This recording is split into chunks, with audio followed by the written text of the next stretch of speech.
I have a strong opinion over the most important piece of equipment an outdoorsman can have. And we're going to talk about that as well as how we set it up and work with it on this episode of Fishful Thinker, the podcast. I'm Chad LaChance, and you're listening to Fishful Thinker, the podcast. All things fishful, all the time.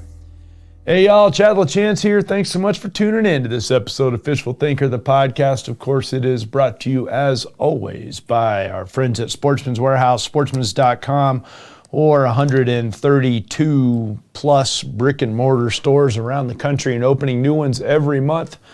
Thank you so much for joining in, guys. So it's a big statement for a guy that fishes for a living and spends just about as much time hunting as he does fishing, to make a statement that one piece of equipment is my most important one of all. And yet I feel very strongly about it. And it's a little bit counterintuitive and a little bit extremely intuitive, depending on how you look at it. But in my opinion, all of my hunting and fishing adventures start in the same place. And that means that whatever that piece of equipment is very important. And that piece of equipment for me is, without question, my pickup truck. Now, statistically speaking, most of you have a pickup truck or SUV. And when I say most of you, I'm referencing outdoorsmen. And I'm assuming if you're listening to this podcast, you are at least a fisherman, maybe a hunter and fisherman, some sort of outdoorsman. And so statistically speaking, you drive a truck. I drive trucks as well. I've driven Toyota Tundras since that vehicle was originally introduced to the market. So I've had a whole bunch of Toyota Tundras. It's all I've driven since the Toyota Tundra was originally introduced. I'm on the third generation right now. And I'm fixing to set a brand new one up, like here in the next couple of weeks. And so it's kind of front of mind on what accessories really help me in the outdoors, and which are kind of luxury items, and what do those accessories actually do to help me out? And are they something that are just for looks, or is this something that makes my truck more comfortable, or does it make it perform or make it safer or whatever? And so I figured I'd go through a few of those things, because being a pro staff guy and being a guy that travels and does this for a living and who has worked with Toyota trucks for a long time, and who comes from a car background, I want to point that out. I'm originally a car guy. I took auto shop back when they had that in high school. All the way from junior high through high school, I worked on a ranch and worked on everything from tractors to trucks and everything in between. When I got out of high school, got into college, started working at a motorcycle dealership, started working on road race bikes. Next thing you know, I'm running super bikes myself, including building them from the frame up. And so I'm a car person. I'm a performance person, and I value performance in any vehicle that I have. And that goes back to my trucks as well. Now, performance is defined as different things. Obviously, a sport bike needs different performance parameters than does a pickup truck that's going to be used for towing. But I will say this, I have some of the most extreme towing conditions as far as towing a boat goes as you're likely to have around the country. And that's because of a couple of things. If you're local to Fishful Thinker, then you'll have some of these same things. But one of them is the elevation. My house sits at 5,400 plus feet in elevation. So if you're listening to this podcast in, say, Iowa at 800 feet, your vehicle makes a lot more power than my vehicle does at 5,430 feet, which is where I live. Because the atmospheric pressure is much lower and your engine makes a lot less power. So anything that can help with power will help you at elevation, is a key thing. The other thing about that is it's very common for me to be towing my 21-foot Ranger boat with a 250 horsepower motor on the back up and over the Continental Divide, which could be, depending on which direction I go, somewhere around 11,000 feet in elevation. A little over 11,000 feet. So at that point, you're dealing with very thin air and very steep climbs on your way up. And so important that your vehicle is able to deal with that. But also going down the other side of that hill, very important that your vehicle can deal with that as well, because the braking situation, you need to make sure that your vehicle is sized for whatever you're towing and hauling. And I'm very picky about that. And the first thing that I want for towing from a vehicle is stability. I need towing stability. And my Tundra is rated to tow right around 10,000 pounds. It depends on how you have the truck set up. In terms of what model specifically you got, a Crew Max or a double cab and all that, and things like that. That changes a little bit its factory tow rating. Mine's right around 10,000 pounds. I typically am only towing right around 5,000 pounds with it. And somebody's going to say, well, geez, that's plenty of reserve even. And it is. But again, I'm towing in somewhat extreme situations, very curvy roads, very steep roads, very high elevation. And oh, by the way, because I'm an outdoorsman and multi-species at that, I very am commonly towing on dirt roads as well, and also potentially frozen roads. And those things present traction issues as well. So of all the places a guy could towing around Colorado or Montana or maybe some areas in Wyoming would be about as bad as it's going to get between the elevation and the varied conditions that we tow in. So there's a few things I do, and it starts with stability, like I started to say. The first one being suspension work. The Tundra's got plenty of spring stiffness to tow as it sits, and depending on what truck you get, this is not about my Tundra. This is about pickup trucks in general. So you could have an F-150 or whatever it might be. Here's my argument.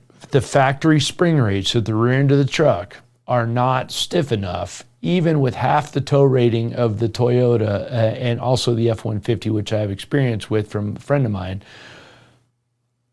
Even though the tongue weight is not that high on a 21-foot boat, by the time you put a topper shell on that truck and then put that tongue weight on it and then put all the rest of your gear in the back of that pickup, it is going to be overloaded for the factory springs such that the vehicle will no longer ride level. I'm not going to say it's going to bottom out, but it's not going to ride level. It's going to ride with the nose high. And what you're going to find right away is your stability goes out the window. Your ability to brake goes out the window. Your vehicle now wants to understeer when you go into a corner under an even throttle situation. So it's really important that that factory ride position of your vehicle stays that way when you've got your load put on there as well. And I see so many guys who take a factory truck and they always typically have a tiny bit of positive rake, meaning they sit a little bit high in the back of the truck. That's for a reason. That's not so that you can take it to the shop and put a quote unquote leveling kit on it.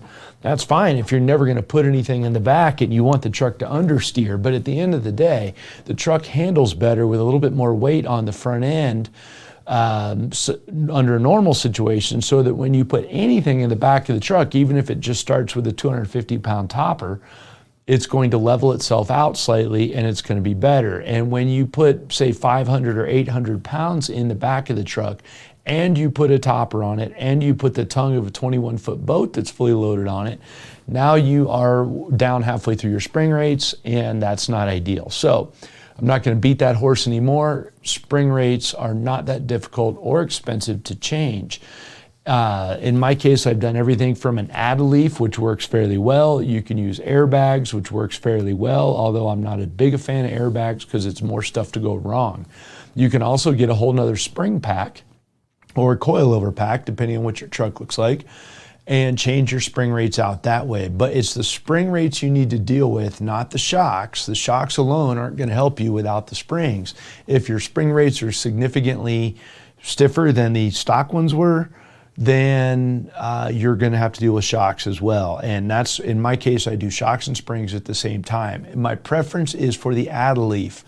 And the reason is the extra leaf does not make the suspension any stiffer until it squats to a certain point, and then it gets stiffer, which means that just driving around town with just the topper on the truck and no extra weight in the back, it's no stiffer than a factory truck. But when you put some weight on it and it gets squatted down, it'll engage that extra spring, and that will make a big difference. It will also make that thing way more stable around sweeping mountain corners, We do a lot of canyon driving, a lot of I-70 driving up and over the hill. It's very curvy, high-speed sweepers, keeps the truck from leaning, especially with all the extra weight in the back or in the topper shell on it. So spring rates are one of the first things I address every time I get a new truck, because it is a performance issue and a safety issue.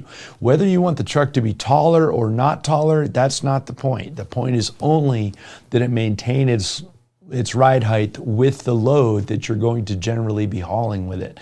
And that's the big thing. If you want to lift it to clear bigger tires, that's a whole nother story. In my case, I typically will put 2 inches all the way around the truck.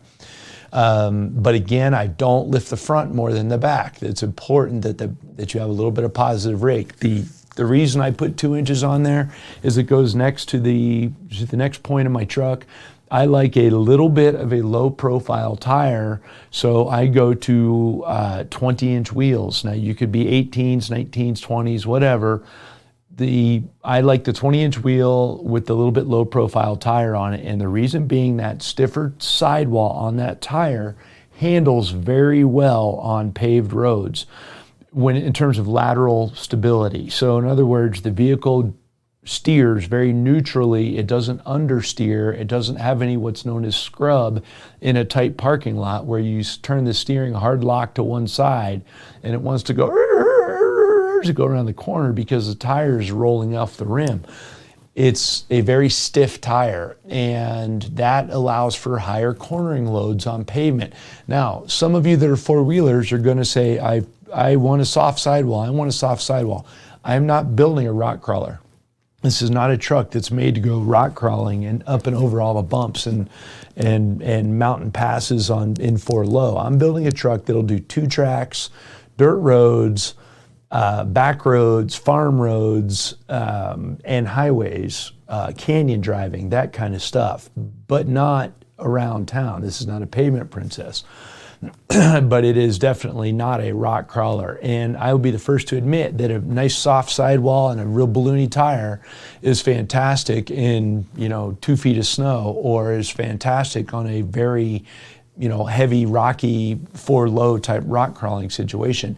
But that same characteristic of a balloony tall sidewall tire will absolutely rob you of handling on mountain roads, and particularly with a load in the vehicle. It's not made for that. So a stiff sidewall tire in a little bit lower profile is what I choose. Even if you retain the stock profile in your tire, in terms of the aspect ratio, I still would get a very stiff load range tire for towing situations. I do an all-terrain tire as well. I don't go to a mud tire. I don't go to a pure snow tire. I run an all-terrain tire. And I've been running the same all-terrain tires forever. Whichever one you like, run them. Just make sure you get them in a nice stiff load range and keep them inflated, which is another thing. I tend to inflate everything 2 to 4 pounds higher than what the manufacturer's spec. And the reason being is where I live, it's very common for it to be cold in the mornings, in the evenings, and at night, and the tires lose a significant amount of pressure. If you haven't watched a pressure gauge, my tires will be 34 degrees when I get in the truck, or 34 pounds of air, I should say, 32 pounds when I get in the truck, but they'll be 40 pounds of air by the time you're 100 miles down the highway. So I find a fine line there of where the cold pressures are when the truck itself is cold, or when you're at low speeds, and when the higher pressures are when the vehicle's at high speed on the highway. I run them a little bit harder in winter and a little bit softer in summer for the same reason, but I religiously check the air pressure in all 4 tires. And when I say religiously, I'm talking like once every 2 weeks. And until my Tundra had an indicator in them, I walked around with a gauge. Now the Tundra's got indicators in them, and it will tell me constantly what the air pressure is in those tires. And I check it constantly because that's, again, a safety issue with towing. Big difference there. So a stiff sidewall tire that's properly maintained, it will make a big difference for you. I do not go a significantly larger outside diameter in tire. And the reason I don't is that will affect your gearing. That will negatively affect your shift points in your transmission. It will also make your engine feel weaker than it otherwise is. And I don't want any of that at high elevation. So my tires are almost the same size outside diameter as the stock tires, but they have a larger wheel inside of them. So the sidewalls are a little bit lower, and the vehicle then handles very, very good on sweeping mountain roads, even with the boat behind it. So that's key. Another thing, let's move on to away from the tire suspension here, that can make a big difference in terms of ease of being able to tow. If your vehicle doesn't have a backup camera, if you've got an older vehicle, consider getting a backup camera that shows you your trailer hitch, because if you hook up and unhook very much, you will be amazed, if you have no experience with that, how much easier that is. And I live and die with the backup camera. These days, most vehicles come with one, or most pickups do. Again, if you've got an older one, they're not that expensive to add, and it will definitely help you for unhooking and rehooking your trailer hitch on a regular basis. So that's a key thing. And along those lines, I put backup lights that are LED backup lights in the bumper of the truck that are aftermarket floodlights. They're mounted very low, and they're floodlights. And the reason they're there is so that I can see to work around the back of the truck in the dark first thing in the morning. I can see to work around the boat first thing in the morning in the dark. I can see whatever I need back there by having those lights, and they are switched hot, meaning they don't come on with reverse, nor does the vehicle even need to be on or the ignition on. They are hot. So they're switched from inside the cab, and I can turn them on as I need to work around the back of the truck. Such a convenience thing. I used them all the time in hunting trips. I use them all the time in fishing trips. I use them hooking the boat up in the dark in the morning. I use them a lot. That's a key light. And along those same lines, there's LED lighting inside the topper of the truck all the way around. And I'm not talking about just the single light that's right inside the lid of the topper. I'm talking about 4 of them dispersed around inside the topper. And there's better light inside my topper than a lot of people have in their kitchens. And that is extremely handy, because more often than not, when I'm rummaging around in the topper, it's in the pre-dawn light, right? It's when you're loading or unloading the truck in the morning or the evening at the hotel, or whatever on a hunting trip, whatever the case might be. That lighting inside that topper is just an absolute blessing. When you got to climb in there and dig something out, you don't know exactly where it is. It's something little, it's all the way up in there, whatever. Having all that lighting is just really nice. Incidentally, I sleep in the back of the truck occasionally as well, and that lighting works really good for just while you're basically using it as a tent in there. And I've got literally straight up reading light in the back of the truck. Works fantastic.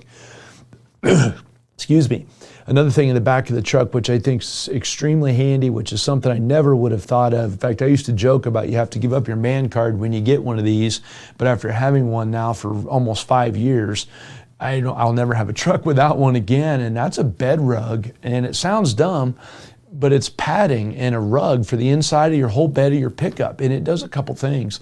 One, it keeps you from beating all your equipment up.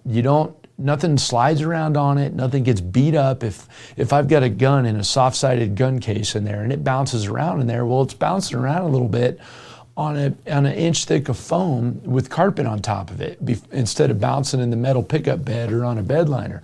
So big difference there. For 2, it doesn't rash anything up, so nothing's going to get scraped up. So if I throw a couple of fishing rods in the back of the truck real quick and run down to the river, it's not going to scratch the reels up or whatever the case might be, because it's carpeted and it's soft. Also my knees, I hate to sound like this, but my knees, as you get old, I'm a little spring chicken, I'm over 50 years old, you jump in the back of the truck, crawling around in there with your knees under the topper, very comfortable to cruise around in. And again, I also mentioned that I sleep in there occasionally. It just makes everything quieter and softer and more comfortable. So I love having the bed rug inside the back of the topper of the truck. Makes a big difference in terms of overall just creature comforts inside of there. And so the whole back of the truck, when you look at that whole package, it comes together. It's all very meant to be user-friendly for sure. Another thing that I have on the truck that I think is extremely important for a couple reasons is running boards on the side, whatever style it is you like. You can have the old school Nerf bars or actual boards themselves. I've got kind of a hybrid version. the reason I say they're important for a few things. One, they protect the truck a lot. And in my case, that's probably the single most important one. I spend a fair bit of time driving around in yucca bushes and cornfields and kochia weed fields and Mountain 2 tracks that are very narrow for the truck. And in all of those cases, the sidebars protect the quarter panels and rocker panels on the truck from damage from vegetation and things like that. Along those same lines, they also catch a lot of the mud that comes up and flies off the tires when you're doing the dirt road or the gravel, particularly off obviously the front tires of the truck, and keep them off the body. So the boards does a great job of that in terms of deflecting that stuff away. And again, mine are bar style with a step built in them. The step also gives me a great place to scrape mud off the side of my boots or off my boots before I get in the truck, or as much of it as I can. And that's a good thing as well. And it's also a step up for shorter people to get in the truck, as the case might be. And more importantly, if you get used to using that step every time you get in and out of the truck, of using it to pick your weight up instead of sliding on and off of your seat, the sides of your truck seats will last a whole bunch longer as well, in which ironically, the passenger side seat on my Tundra, my current Tundra, shows more wear than the driver's side seat, even though obviously there's somebody in the driver's side more, because I use the step religiously. It's something that's a habit for me. When I step in and out of the truck, I don't slide on and off the seat. The step does a great job for that as well. So, whereas passengers may or may not think to use it because they're not used to having it there. And so for me, it's a big thing. Also, you can reach in the bed of your pickup easier from the step if you don't have a topper on there. So the steps do more than just look cool on there. They protect the side of the truck. They give me the step to get in. They give me a place to scrape mud off as well. And those are all important things. Interestingly, along those same lines, I had vinyl wrap done on the bottom of my truck, the same as you would do a full vinyl wrap or even a clear bra on a car, which you have seen. I did a black wrap on the very bottom of the rocker panel all the way across, just in black. And basically, it's just rock chip protection for the truck. So between that and my truck's charcoal gray, so it's just a black highlight on the bottom of it. And between that and the bars, it keeps the rocker panels from getting beat up on the truck completely to the point where, let's say you get ready to sell the truck, you peel that black coating off there and it's brand new underneath there. And it doesn't fade the paint. It works really good. So that's a good trick. I mentioned scraping the mud off of boots, because a lot of places where I hunt and fish, you're going to get muddy around boat ramps. You're going to get muddy around cornfields. You're going to get muddy around, canyons hunting deer when it's wet. And so another really important thing is a really good set of floor liners, WeatherTech or whatever brand you like. There's a couple different brands that make them, Husky liners. Get a good molded set. My set will literally hold an entire cup of coffee without it getting off the mat. So you can dump a cup of coffee in the mat and it will be contained within that mat. Those things save so much wear and tear on my truck. On the inside of the truck, they keep your carpet underneath from getting beat up from gravel or anything else, much less mud and water and all the goo that gets drug in the truck. As an outdoorsman, and I can pull them right out of the truck, hose them off real quick, put them right in. Very, very key thing for me as an outdoorsman to have in the truck. Got to have it. And I think it's a very, very, it's more of a protect the truck than anything else, but also keep yourself from driving yourself nuts of having to continuously clean the inside of your truck.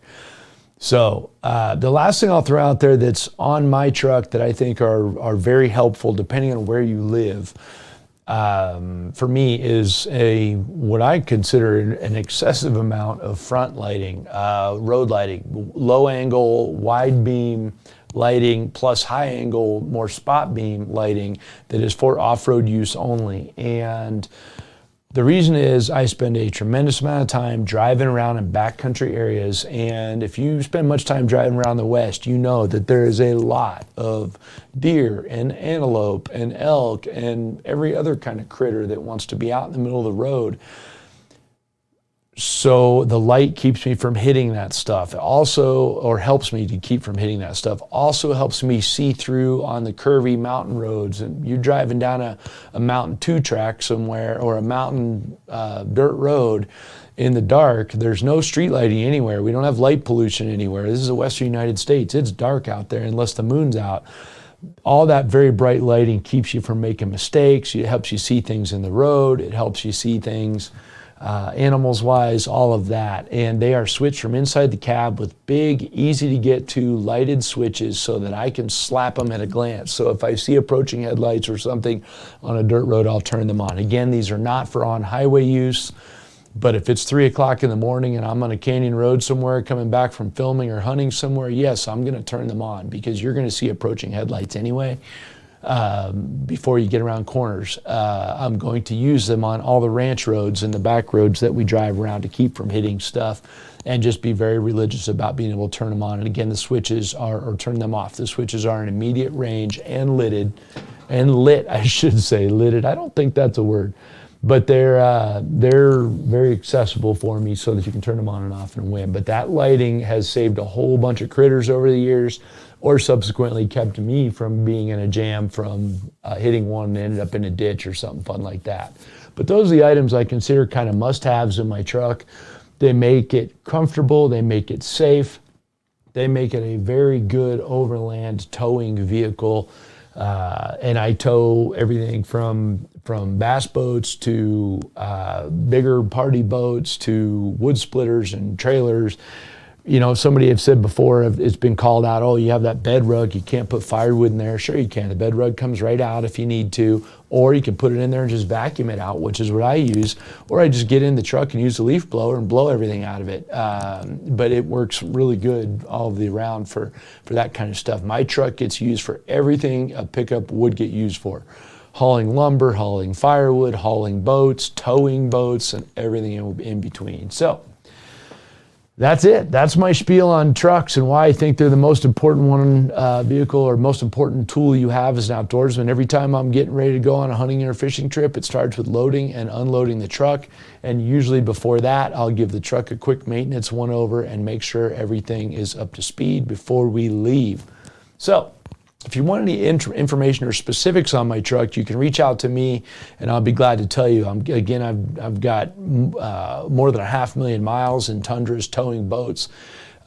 Could be tundra specific or just accessory specific. Bullhide 4x4 in Loveland and Fort Collins, Colorado builds all my trucks, and I source them all at Peterson Toyota in Fort Collins, Colorado, and those guys build a lot of Toyotas between the two of them together, custom Toyotas. So I've had experienced crew to work with. So if you guys want to join the conversation, we'd appreciate that very much at Fishful Thinker on Facebook or Instagram. Hopefully you'll subscribe to this podcast while you're here. Most importantly, you'll tune in on World Fishing Network and Altitude Sports Entertainment and see what we've brought to you on network television. Thanks for listening, guys. This has been Fishful Thinker, the podcast.